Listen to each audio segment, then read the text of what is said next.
Banyak dari kita merasa lelah setiap hari dan menganggapnya sebagai hal wajar akibat usia atau kurang tidur. Namun, kelelahan kronis ini seringkali bukan sekadar soal jadwal padat atau bertambahnya usia. Sumber masalahnya tersembunyi di atas piring makan kita. Makanan yang kita anggap biasa justru diam-diam menguras energi. Kita menerima rasa lelah sebagai normal, padahal bisa jadi itu sinyal tubuh bahwa ada yang salah. Sudah saatnya kita bertanya, apakah makanan harian kita penyebab utama turunnya vitalitas? Jawabannya bukan sekadar tidur lebih awal, tapi memahami dampak besar makanan yang kita konsumsi setiap hari. Banyak yang percaya semua karbohidrat sama, padahal kenyataannya sangat berbeda. Di supermarket, kita sering dihadapkan pada berbagai pilihan. Roti putih, roti gandum, nasi putih, beras merah, bahkan sereal dengan warna-warni menarik. Tapi, tahukah kamu bahwa tidak semua karbohidrat memberikan efek yang sama pada tubuh kita? Memahami perbedaan ini sangat penting untuk kesehatan jangka panjang. Karbohidrat kompleks dari makanan utuh seperti beras merah, quinoa, dan sayuran memberi energi stabil dan tahan lama. Makanan ini kaya akan serat, vitamin dan mineral yang membantu menjaga kadar gula darah tetap seimbang. Selain itu, serat dalam karbohidrat kompleks juga mendukung kesehatan pencernaan dan membuat kita merasa kenyang lebih lama, sehingga membantu mengontrol nafsu makan. Sebaliknya, karbohidrat olahan seperti nasi putih, roti putih, dan sereal manis hanya memberi energi sesaat, lalu membuat kita lemas. Makanan ini cepat dicerna tubuh, menyebabkan lonjakan gula darah yang diikuti penurunan drastis, sehingga kita mudah merasa lapar dan lelah. Karbohidrat olahan kehilangan serat dan nutrisi penting, sehingga tubuh mencernanya terlalu cepat. Proses pengolahan ini menghilangkan bagian-bagian penting dari biji-bijian, seperti kulit ari dan germ, yang seharusnya kaya manfaat. Inilah alasan kita sering merasa lelah setelah makan makanan tinggi karbohidrat olahan. Tubuh kita seperti kehabisan bahan bakar, padahal baru saja makan. Masalahnya bukan pada karbohidrat, tapi pada jenis yang kita pilih. Karbohidrat kompleks adalah sumber energi yang baik, sedangkan karbohidrat olahan sebaiknya dibatasi. Saatnya membedakan mana karbohidrat yang jadi kawan, mana yang lawan. Pilihan sederhana di meja makan bisa berdampak besar pada kesehatan kita. Kesehatan dan energi jangka panjang kita sangat bergantung pada pilihan ini. Dengan memilih karbohidrat yang tepat, kita bisa tetap aktif, bertenaga, dan menjaga tubuh tetap sehat setiap hari. Karbohidrat olahan adalah makanan nabati yang telah kehilangan serat, vitamin, dan mineral akibat proses industri.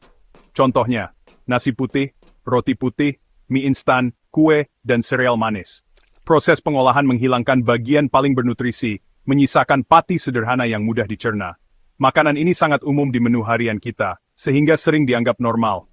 Karena mudah dicerna, gula dari makanan ini langsung membanjiri aliran darah. Akibatnya, tubuh mengalami reaksi berantai yang menguras energi dan vitalitas. Inilah yang sering kita seke. Saat kita mengonsumsi karbohidrat olahan seperti roti putih, donat, atau sereal manis, tubuh langsung memecahnya menjadi gula sederhana yang sangat mudah diserap.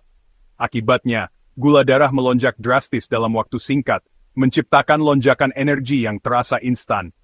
Namun, lonjakan ini tidak bertahan lama. Dalam hitungan menit hingga 1 jam, kadar gula darah turun tajam, bahkan bisa lebih rendah dari sebelum makan. Lonjakan gula darah memang memberi dorongan energi sesaat, membuat kita merasa segar, bersemangat, dan lebih fokus untuk sementara waktu. Tapi setelah efeknya hilang, tubuh justru mengalami penurunan energi yang drastis. Kita jadi mudah lemas, mengantuk, bahkan sulit berpikir jernih. Untuk mengatasi lonjakan gula darah tadi, tubuh merespons dengan memproduksi insulin dalam jumlah besar. Hormon ini bertugas menurunkan kadar gula darah agar kembali normal. Namun, seringkali insulin yang dilepaskan terlalu banyak, sehingga gula darah justru turun di bawah batas normal. Akibatnya, kita bisa merasa pusing, lemas, bahkan gemetar. Tubuh pun mengirim sinyal lapar, terutama keinginan makan makanan manis atau berkarbohidrat tinggi. Inilah yang disebut sugar crash. Energi tiba-tiba anjlok, mood memburuk, dan keinginan ngemil makanan manis makin kuat. Kita pun cenderung mencari camilan manis untuk mengembalikan energi. Padahal siklus ini akan terulang lagi. Siklus naik turun ini terus berulang setiap kali kita makan makanan tinggi karbohidrat olahan, seperti nasi putih, kue, atau minuman manis. Tanpa sadar, kita terjebak dalam roller coaster gula darah sepanjang hari. Akibatnya energi harian jadi tidak stabil. Kita mudah lelah, sering mengantuk di siang hari, dan sulit mempertahankan konsentrasi saat bekerja atau belajar. Inilah penyebab utama rasa kantuk setelah makan siang dan sulit fokus di sore hari. Banyak orang mengira ini hal biasa, padahal penyebabnya adalah pola makan tinggi karbohidrat olahan. Karbohidrat olahanlah yang mengendalikan roller coaster energi ini. Dengan memahami siklus ini, kita bisa mulai memilih makanan yang lebih baik agar energi tetap stabil sepanjang hari. Naik turunnya gula darah akibat karbohidrat olahan memicu masalah lebih serius, resistensi insulin. Sel tubuh jadi kebal terhadap insulin, sehingga gula sulit masuk ke sel dan tubuh tetap merasa lelah. Pankreas dipaksa bekerja ekstra, memproduksi insulin lebih banyak, memicu peradangan kronis. Peradangan ini jadi akar banyak penyakit kronis seperti diabetes, jantung, dan kerusakan pembuluh darah. Sepiring nasi putih atau kue manis ternyata berdampak jauh lebih besar dari sekadar rasa ngantuk. Konsumsi karbohidrat olahan setiap hari perlahan merusak fondasi kesehatan kita. Vitalitas sangat bergantung pada kesehatan sistem peredaran darah. Karbohidrat olahan merusak lapisan pembuluh darah, membuatnya kaku dan mudah tersumbat. Aliran darah yang terganggu menyebabkan otak sulit fokus, otot cepat lelah, dan stamina menurun. Pada pria, sirkulasi buruk juga berdampak pada fungsi vitalitas. Penurunan energi dan performa seringkali bukan karena usia, tapi karena kerusakan pembuluh darah akibat pola makan. Tubuh kita seperti pipa yang tersumbat, energi tidak bisa mengalir optimal. Memulihkan vitalitas berarti memperbaiki sirkulasi dari dalam, dimulai dengan mengurangi karbohidrat olahan. Kunci utama, perbaiki pola makan, pulihkan aliran darah, dan energi pun kembali. Mari lihat kisah nyata Budi, seorang manajer kantor di Jakarta, yang selalu merasa lelah dan lesu. Setiap hari, ia berjuang untuk tetap fokus dan produktif di tempat kerja. Sarapan roti putih, makan siang nasi putih, dan camilan manis membuatnya mudah lelah dan sulit fokus. Pola makan ini tidak hanya mempengaruhi energinya, tetapi juga kesehatannya secara keseluruhan. Ia mengira ini akibat usia, sampai akhirnya didiagnosis prediabetes oleh dokternya. Diagnosis ini menjadi titik balik bagi Budi untuk mulai memperhatikan pola makannya. Setelah berkonsultasi dengan ahli gizi, Budi memutuskan untuk mengganti nasi putih dengan beras merah, roti putih dengan roti gandum utuh, dan camilan manis dengan buah segar. Perubahan besar mulai terjadi dalam hidupnya. Minggu pertama memang berat, dengan banyak godaan untuk kembali ke kebiasaan lama. Namun, Budi tetap berkomitmen dan perlahan mulai merasakan perubahan positif. Ia bangun lebih segar setiap pagi, tidak lagi mengantuk di sore hari, dan nafsu makan berlebihan pun hilang. Energinya mulai stabil, dan ia merasa lebih produktif di tempat kerja. Budi kembali aktif, bisa bermain dengan anak-anak, dan merasa lebih muda dari sebelumnya. Ia juga mulai berolahraga secara teratur, yang semakin meningkatkan kesehatannya. Transformasi ini dimulai hanya dengan mengubah jenis karbohidrat yang ia konsumsi. Dengan memilih karbohidrat yang lebih sehat, Budi berhasil mengubah hidupnya menjadi lebih baik dan lebih sehat. Sebelum perubahan, energi Budi naik turun, mudah lelah dan sulit fokus. Setelah beralih ke karbohidrat utuh, energinya stabil sepanjang hari. Tidak ada lagi sugar crash atau rasa kantuk di sore hari. Produktivitas meningkat, dan ia bisa tetap aktif hingga malam. Hubungan keluarga pun membaik karena ia punya energi untuk berinteraksi dan bermain. Akhir pekan, Budi kembali bermain sepak bola dengan anak-anak, merasa lebih kuat dan bugar. Ia sadar, kelelahan yang dulu dianggap wajar, ternyata hanya efek pola makan buruk. Dengan mengganti jenis karbohidrat, Budi mendapatkan kembali semangat dan vitalitas hidupnya. Dampak karbohidrat olahan tak hanya pada gula darah dan sirkulasi, tapi juga sistem hormon. Pola makan buruk memicu insulin tinggi dan peradangan, mengacaukan keseimbangan hormon tubuh. Hormon mengatur mood, energi, tidur dan kesehatan reproduksi. Ketidakseimbangan hormon membuat tubuh sulit pulih, meski sudah cukup tidur atau olahraga. Solusi dimulai dari piring makan, pilih karbohidrat utuh, jaga sirkulasi, dan pulihkan keseimbangan hormon. Kesehatan sejati butuh perbaikan dari akar, bukan sekadar menutupi gejala. Di bagian selanjutnya, kita akan bahas lebih dalam bagaimana pola makan memengaruhi hormon dan cara memulihkan vitalitas sepenuhnya. Oke, sekarang kita masuk ke bagian intinya. Siapa sih musuh yang gua maksud? Namanya keren, karbohidrat olahan. Contohnya gampang banget ditemuin nasi putih, roti tawar putih, mie instan, sereal sarapan yang manis-manis. Saat lo makan makanan ini, tubuh lo akan memprosesnya dengan cara yang berbeda dari karbohidrat alami. Karbohidrat olahan ini, karena sudah kehilangan serat dan nutrisinya, sangat mudah diubah menjadi gula oleh tubuh. Lonjakan gula ini memicu pankreas untuk melepaskan hormon insulin dalam jumlah besar. Tingginya kadar insulin dalam darah secara terus-menerus bisa memicu peradangan di seluruh tubuh. Peradangan kronis inilah yang jadi biang keroknya. Dia akan mengirim sinyal ke tubuh lo untuk berhenti memproduksi testosteron secara optimal. Tingginya insulin juga berkaitan dengan peningkatan aktivitas enzim bernama aromatase. Enzim ini mengubah testosteron menjadi estrogen. Jadi, setiap kali lo memilih donat ketimbang apel, lo sebenarnya sedang membuat sebuah pilihan hormonal.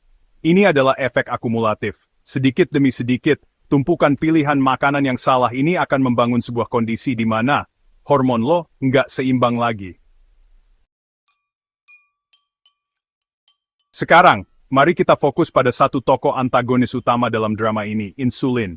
Anggap aja insulin ini kayak satpam yang galak. Tugasnya bagus, yaitu menjaga kadar gula dalam darah tetap aman. Tapi kalau terlalu sering dipanggil karena ada keributan gula darah akibat karbohidrat olahan, si satpam ini jadi overprotective. Ketika kadar insulin dalam darah lo tinggi secara kronis, ini akan memengaruhi hormon lain yang disebut SHBG. SHBG ini adalah pengikat testosteron. Ketika testosteron terikat oleh SHBG, dia jadi nggak aktif dan nggak bisa digunakan oleh tubuh. Insulin tinggi juga secara langsung menekan produksi testosteron di testis.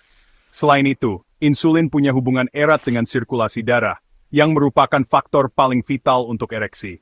Insulin yang tinggi dan peradangan kronis yang disebabkannya membuat pembuluh darah menjadi kaku dan sulit untuk rileks. Memahami peran insulin ini seperti menemukan saklar tersembunyi yang selama ini mematikan kekuatan lo. Mari kita bedah pelaku pertama, roti tawar putih. Siapa sih yang gak kenal dia? Dia ada di mana-mana. Roti putih dibuat dari tepung terigu yang sudah diproses habis-habisan. Semua bagian terbaik dari gandum seperti kulit ari dan benihnya sudah dibuang. Yang tersisa hanyalah endosperma yang isinya pati murni. Proses pembuangan serat dan nutrisi ini membuat roti putih memiliki indeks glikemik yang sangat tinggi. Tubuh lo kaget dengan serbuan gula yang tiba-tiba, dan sebagai respons, pankreas langsung menyemprotkan insulin dalam jumlah besar. Reaksinya berlebihan dan menimbulkan kekacauan. Lo memulai hari dengan 2 lembar roti putih selai coklat. Insulin melonjak, sinyal penekanan testosteron dikirim, dan enzim aromatase mulai bekerja lebih giat. Ini adalah serangan hormonal bertubi-tubi sepanjang hari. Roti putih, si lembut yang tampak tak berbahaya, ternyata adalah pengkhianat yang menikam kejantanan lo dari belakang. Pelaku kedua yang sering menyamar sebagai pilihan sarapan sehat adalah sereal manis.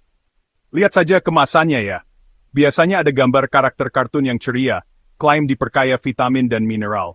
Padahal, kebanyakan sereal komersial yang ada di pasaran itu tidak lebih dari sekadar permen dalam kotak.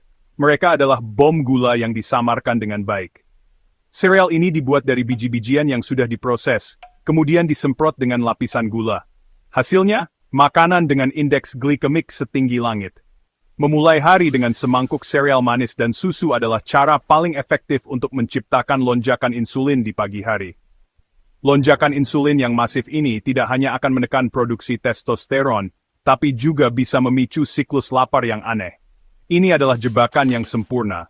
Sarapan seharusnya menjadi fondasi untuk hari yang produktif dan penuh kekuatan. Sekarang kita sampai pada pelaku ketiga, yang seringkali menyerang di saat-saat paling lengah, camilan instan. Ini bisa berupa keripik kentang dalam kemasan, biskuit-biskuit renyah, kue kering, atau bahkan gorengan. Mereka adalah penyelamat dikala lapar melanda di antara jam makan. Tapi, sama seperti dua pelaku sebelumnya, camilan-camilan ini adalah musuh dalam selimut. Sebagian besar camilan kemasan dibuat dari tepung terigu olahan, pati kentang, atau pati jagung.